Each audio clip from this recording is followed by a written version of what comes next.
Bon, petite update vis-à-vis du restaurant. Au final, j'ai pris la décision de l'acheter. J'ai acheté un restaurant. C'est un peu bizarre de dire ça comme ça, mais c'est le cas. Ok, donc là j'ai été voir le restaurateur. Je lui ai demandé en fait toutes les infos et toutes les dépenses qu'il avait sur un mois. Donc voilà le doc de tout ce qu'il dépense par mois et de combien ça rapporte. Donc là voilà, pour le total de la nourriture, on est à peu près à déjà 9 millions. Donc ça monte très très vite. On est à peu près à 7500 € par mois juste pour la nourriture. Ensuite Coupang, bon, c'est l'Amazon d'ici. Pour tout ce qui va être les éponges, les serviettes, enfin tous les jetables, en fait tous les consommables. Les frais fluctuants, donc au total, fluctuants parce qu'en fait en fonction du nombre de clients, bah, ça change aussi. Si jamais il y a peu de clients, bah, ça bouge pas beaucoup. Et si jamais il y a beaucoup de clients, bah, ça change aussi beaucoup. Donc voilà, donc ensuite on passe sur les frais fixes. Et donc en frais fixes, on est à 5 millions. Donc là on est déjà à 15 millions. 15 millions par mois, c'est des frais qu'on peut pas vraiment éviter. Et ensuite bah, tous les employés, donc ça c'est. Donc j'ai caché le nom des employés, certains employés sont partis, c'est plus les mêmes chiffres, c'est des chiffres un peu outdatés, mais c'est grosso modo pour avoir une idée. On est à peu près déjà à 8 millions. Pour un restaurant à peu près de 20 personnes, on est à peu près à, on va arrondir, 24 millions par mois. Donc c'est-à-dire qu'il faut faire un chiffre d'affaires supérieur à 24 millions chaque mois pour être rentable. Sinon on perd de l'argent. Et ça c'est dans l'état. C'est-à-dire qu'il y a encore une marge, parce qu'ils ne sont ouverts que le soir. Ils sont pas ouverts le midi, ils sont ouverts aussi le week-end. Le week-end, ils sont ouverts le midi et soir, mais on pourrait faire des brunchs, on pourrait ouvrir le midi en semaine. Il y aurait des trucs à faire. On pourrait faire des petits events, on pourrait faire des petits trucs comme ça. Il y a quelque chose à faire. Il y a quelque chose à faire. Maintenant, le truc qu'il faut penser, c'est que sur ces 23 millions-là, moi, je vais devoir acheter le restaurant. Donc, c'est à peu près, bon, je vais donner une fourchette. Donc, je vais devoir aussi, moi, investir à peu près entre 80 000 € et 130 000 €. Je donne pas le chiffre exact. C'est encore en négociation, rien n'est fait, bon. Mais voilà, ça va devoir aussi s'ajouter parce que du coup je vais lui payer chaque mois. Donc ce sera aussi à s'ajouter au total. Donc tout dépendra de combien j'arrive à négocier la chose. Pour l'instant, en income, il rentre à peu près 30 millions de won par mois. Ce qui est ok. Ça nous fait un overflow de 6 millions à peu près. Donc il faudra prendre en compte aussi le fait que je vais devoir payer pour le restaurant. Plus prendre en compte le fait que je vais devoir faire un coup de peinture. Je pense que je vais devoir faire un petit peu de rénovation quand je vais reprendre le local. C'est toujours comme ça que ça se passe de toute façon. Mais voilà, je vais devoir mettre un coup de clean. Mais voilà, grosso modo, on serait sur une rentabilité d'à peu près 20 à 30% sur l'affaire, ce qui pourrait être très très intéressant. Et surtout, je pense qu'il y a vraiment quelque chose à faire avec ce restaurant. Il y a vraiment une âme, il y a vraiment... Voilà, il a déjà un petit peu un nom. Le vendeur part parce que pour des problèmes personnels. Donc voilà, j'étudie ça. Là, je vais le revoir pour redemander les derniers chiffres, pour voir les travaux potentiels qu'il y aurait à faire, ce que lui a déjà flagué, et savoir quand est-ce qu'on va passer le flambeau, quand est-ce qu'on va, si jamais ça se fait, négocier déjà le prix, et si jamais ça se fait, à combien il me le vend, parce que ça va être un petit peu le truc central, et comment on fait surtout, parce que lui c'est le chef aussi, comment on fait pour remplacer le chef. Donc voilà, je sens qu'il va y avoir un truc de ouf avec ce resto, c'est une putain d'aventure en vrai, je suis ultra content d'avoir cette proposition là. N'hésitez pas à vous abonner, mettre un commentaire pour me donner des conseils vis-à-vis de la chaîne YouTube ou pour le restaurant, si jamais vous avez été restaurateur ou si jamais vous avez travaillé dans le milieu. Mettez un like et voilà, si mon aventure vous plaît, n'hésitez pas à la partager aussi à d'autres pour que un maximum de gens puissent suivre mes aventures. Breaking news out of South Korea. At least 149 people, mostly teenagers and young adults in their 20s, were crushed to death. People essentially were crushed, they fell.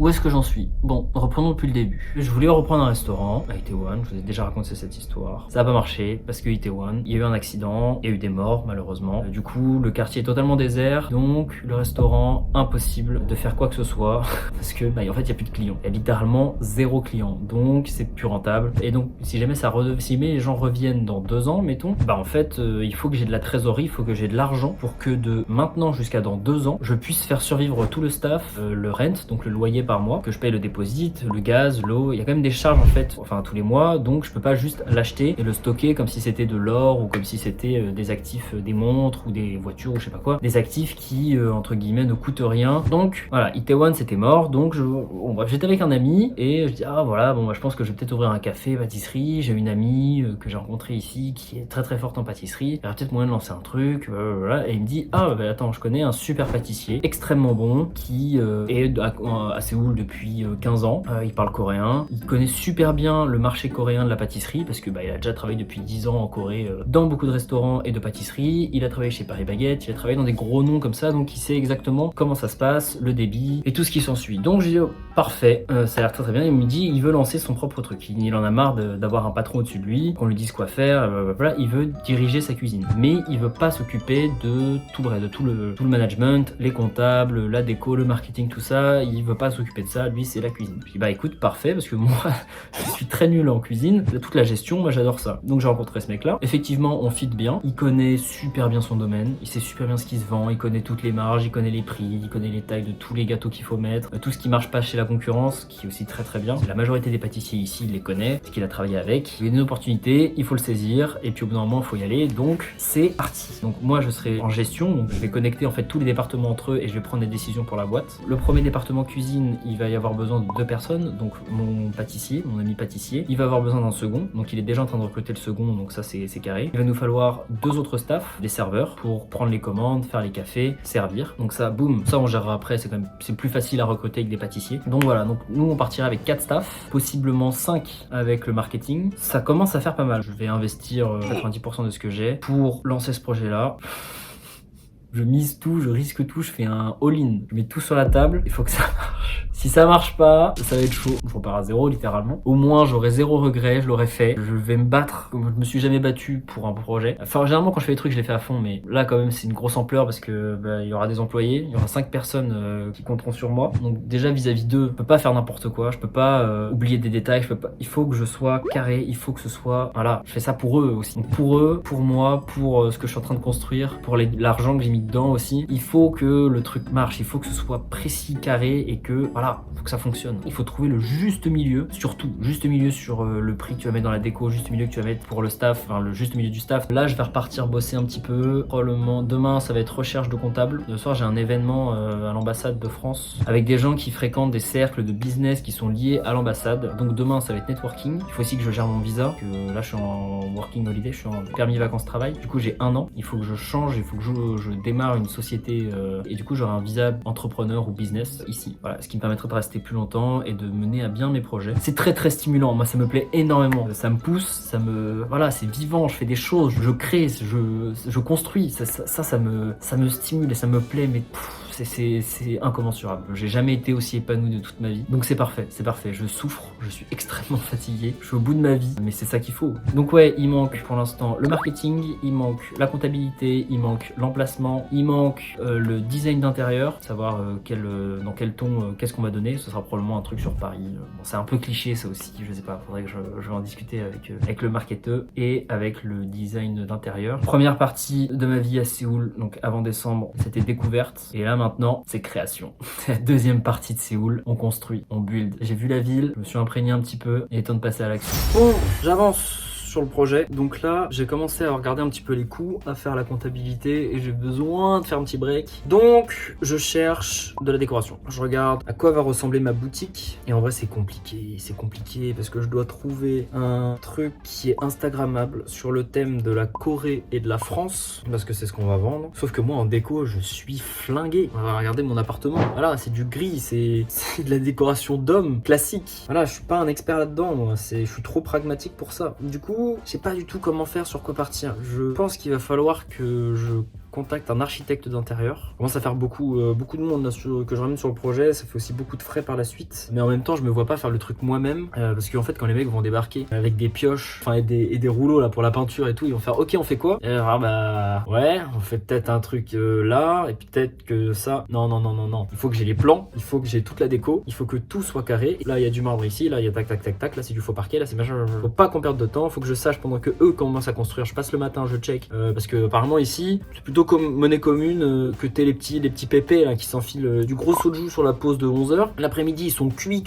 et ça bosse pas. Et du coup tu te fais arnaquer. Surtout que je suis foreigner ici. Ça faut pas l'oublier, je suis un étranger. Et qui dit étranger dit escroquerie. Et oui, malheureusement, il faut que ce soit ultra carré de partout. Surtout que j'ai pas un budget illimité. Donc je sais qu'il va y avoir des erreurs, c'est prévu dans le budget. Mais si je peux éviter de perdre des 50 000 balles à droite à gauche, c'est toujours bénéfique. Bon, mon idée c'est de faire peut-être un café café français classique avec, vous savez, les gros pylônes comme ça là, qui sont à l'entrée. Voilà, un peu un truc comme ça là. Mais ça reste que de l'idée, quoi. Ça reste approximatif. Bon bref, j'ai lancé des appels sur Instagram. J'ai contacté tous mes potes qui sont un petit peu dans l'art, qui ont un petit peu des relations pour voir s'ils connaissent pas des architectes d'intérieur. Mais putain, je sais que ça se paie très cher et je sais que c'est assez compliqué pour en trouver un bon, surtout que ce sera probablement un mec qui est sur Paris. Moi je veux que ce soit un mec qui soit sur Paris pour qu'il puisse aller regarder des références en real time dans les cafés, genre il y a pas mal de cafés assez sympas en France, mais surtout que c'est la rêve, donc faudrait qu'il se déplace, qu'il aille voir l'agencement, donc ça sera à distance, donc faut être sûr du mec qu'on choisit,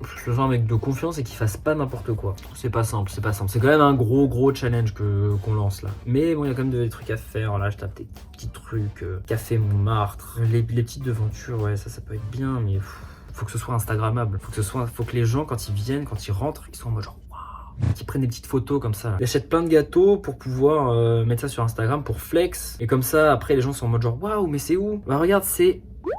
Et après les gens viennent parce que c'est stylé, et après ils font des petits dates là-bas, et après j'ouvre un deuxième magasin, et après c'est tout de moon, et après on détrône Starbucks. Je rigole mais c'est dans les plans. Bon là je vous tiendrai au courant de comment ça avance. J'y pense, ce genre de move là, de tout miser pour ouvrir une pâtisserie à Séoul, alors que ça fait 6 mois que je suis ici, que je parle pas la langue, que j'ai pas énormément de thunes, et que j'ai même pas de visa. Enfin j'ai un visa, il me reste 6 mois sur mon visa. Putain il me reste 6 mois sur mon visa. Waouh, va falloir que je me bouge. Ce genre de move, c'est peut-être l'une des dernières fois où je peux faire ce truc, parce que là je risque tout, là je prends beaucoup de risques, parce qu'en fait pour moi en tout cas la vie c'est faut tenter des trucs dans la vie, faut s'amuser, faut faire des moves comme ça, sinon la vie est plat et il y a rien à faire et on s'ennuie et on regarde Netflix et on est boring toute la vie, et puis voilà, et puis après on fait un crédit, et puis on va visiter des châteaux le week-end pour sortir un petit peu et pour voir un peu autre chose, et puis on va au cinéma parce que du coup ça nous sort un peu de notre quotidien. Bon voilà, c'est pas le choix que j'ai fait. J'ai décidé de prendre des risques, premièrement en bougeant à Séoul, comme l'a dit un ami, sans avoir de carte SIM, sans même avoir de carte SIM. J'ai pris une valise, un sac à dos, et je suis arrivé à Séoul, et j'ai bougé, j'ai pris un ticket, et je suis arrivé, je connaissais même pas la ville, je connaissais même pas le pays, j'ai jamais été en Asie de toute ma vie. C'était un big move en vrai, hein. Je me rends compte maintenant, c'était un move ballsy quand même. Voilà, et là je vais mettre tout ce que j'ai gagné jusqu'à maintenant avec ma boîte, tout sur ce projet. Alors que c'est quand même très incertain, il y a quand même beaucoup de risques. Mais je sais que si jamais je le fais pas, je m'en voudrais toute ma vie. Toute ma vie, je me dirais, putain, tu l'as... quand même, t'as merdé. Tu l'as pas fait, franchement, t'es décevant. Et j'ai pas envie de ça. Voilà, ça me plaît, c'est stimulant, c'est comme ça que je vis. Que ça marche ou que ça marche pas, quand j'aurai 80 ans et que je regarderai en arrière, et je serai en mode genre, ah putain, ouais, j'ai fait ça quand même. Et je regarderai mes vidéos YouTube, je me regarderai là, dans 40 ans, je regarderai cette vidéo, et je serai en mode genre, ah, petit fils de... Là, t'as été jusqu'au bout quand même. Ça a commencé comme ça. Là, je suis fier de toi parce que c'était risqué et t'as foncé. Et juste pour ça, je suis fier de moi. Et si jamais mon projet marche, c'est probablement l'une des dernières fois où je me mets en danger comme ça. Parce qu'après, en vrai, normalement, je devrais avoir de la thune. Enfin, ça rentre aussi en paramètres. Hein, Donc voilà, il faut que je sois rentable, il faut que ça me fasse de l'argent. Mais l'argent, ça se trouve, l'argent, ça se gagne. C'est pas grave. Si jamais je perds, bon, voilà, je prendrai plus de temps. Mais au moins, j'aurais vécu des trucs et au moins, je m'ennuierai pas. Et ça, c'est le plus important. Donc voilà, toute la comptabilité, donc là c'est tout le prix pour la cuisine, tout ce qu'on va acheter. Et le budget final, donc là on est sur du 46 millions. Donc 40 000 euros pour la cuisine, donc on se retrouve avec quoi? On se retrouve avec des climatiseurs, la plonge, les étagères, les mixeurs, les hachoirs à viande, les plateaux, les fours. Putain, les fours. Les fours, c'est du 3 000, 4 000 balles le four. Et encore, c'est pas très cher. Les frigos, forcément, 40 000 balles. J'ai même pas commencé le projet que j'ai déjà 40 000 balles à lâcher. Je vais tout commander, les chaises. En vrai, c'est con, hein. Mais le moindre truc, faut tout acheter. Et vu que c'est pour plein de gens en même temps, et bah, il faut tout multiplier par beaucoup. Typiquement, les chaises, là, on compte à peu près 100 balles par chaise. On a 10 tables. Et encore, c'est petit, 10 tables, hein. C'est très petit. Moi, je serais plus parti sur 20 tables. Et bah, voilà, ça nous fait un budget de 4 000 balles pour les tables et pour les chaises. Quand on prend un logement, quand on prend une place, il faut qu'on lâche ce qu'on appelle un déposit. Ça représente à peu près 10 mois, 12 mois de loyer. Donc là, on va partir sur à peu près, je pense, 30 000 euros de bloqué. Donc je les retrouve à la fin. Mais c'est bloqué. C'est 30 000 euros que je peux pas investir pour acheter du matos ou que je peux pas investir dans du marketing. Voilà, sachant que j'aurai un budget un peu limité, je pense que je vais pouvoir mettre entre 100 000 et 150 000 euros dans le projet. Ce qui est très peu, hein. Pour ouvrir un truc comme ça, là, regardez, on est déjà à 40 000. On est déjà à 40 000 pour la cuisine, avec bon, un petit peu de déco parce qu'il y a les chaises, parce qu'il y a tout ça. 30 000 de déposit. On est déjà à 70 000. Il reste plus que 30 000 pour tout le reste. 30 000 pour les travaux, le comptable, les premiers salaires, le marketing, la décoration, parce qu'il va manquer de la déco encore. Ça va partir très très vite, hein. Très très vite. Il y a le premium aussi que je dois payer. Le premium, en gros, c'est le droit pour passer... Oh putain, il va y avoir les travaux dans les toilettes et tout. Oh putain, oh là là. Ça va être chaud, ça va être très très chaud. Plusieurs fois quand je pense au truc, j'ai envie d'arrêter. Vous savez, avec 100 000 euros, avec 150 000 euros, on peut déjà commencer à investir dans des petits trucs sympas et avoir un petit 1000 balles par mois qui tombe, 150 000 euros, avec de bons placements, avec des bons trucs. C'est un truc que j'adore faire aussi. Donc je sors pas les chiffres de n'importe où, hein. C'est des trucs que j'ai calculés, que j'ai déjà trouvé les opportunités et tout, donc je saurais comment les investir. 150 000 euros, je peux sortir 1000 balles par mois, tranquille. Voilà, j'ai déjà des clients, j'ai déjà mon entreprise. Le truc tourne tout seul, en fait, j'ai pas besoin de faire ça. J'ai pas besoin de faire ça. J'ai déjà une vie très confortable. Mais je sais pas pourquoi, il faut que je risque tout. Il faut que je mette tout en jeu, que je fasse un all-in là. Et il faut que voilà, j'ouvre un truc que j'ai jamais fait, que je démarre un projet beaucoup plus grand que moi, que j'ai de la pression, de la responsabilité et que je meurs à 30 ans parce que trop de stress. Voilà. Il est 1h30 du mat, sachant que ouais, va falloir que je sois opérationnel demain, j'ai des calls avec des clients et bah, je dois bosser, hein. Du coup, comment ça s'est passé pour ce soir, la recherche d'appart? Et bah je sais au moins grosso modo combien je pars, donc on va partir sur un déposit d'entre 30 000 et 50 000 euros, c'est plus que ce que je pensais, et un loyer à 3 000 euros en moyenne. Ça fait beaucoup d'éclairs au chocolat tout ça quand même. Putain, je suis un peu pas déçu, mais plus je rentre dans la réalité du truc, plus ça devient dur. Mais on va pas lâcher, on va y aller et on va trouver un truc potable.